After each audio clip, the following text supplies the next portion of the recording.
दिवस होईपर्यंत त्या बाईनं किंवा त्या घरातल्या व्यक्तीनं कुठेही बाहेर पडायचं नाही, तरी सुद्धा त्या इमोशनली त्यांच्या घरच्यांनी सांगितलं नाही तुला तिथं जायचं आहे, तू प्रमुख अतिथी आहेस तिथली आणि तुला जायचं आहे असं सांगून त्या इथं उपस्थित झाल्या, थोड्या इमोशनली झाल्या.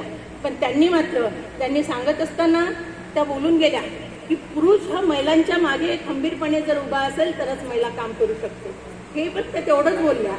पण दुसरी गोष्ट त्या जाता जाता जेव्हा त्यांचं भाषण संपलं तेव्हा त्या जाता जाता हेही बोलून गेल्या, पुरुष जेवढा खंबीरपणे तुम्हाला उभं करतं ना तेवढी ताकद तुमच्यात आणणं आणि पुढे ते निरंतर तुम्ही चालवणं.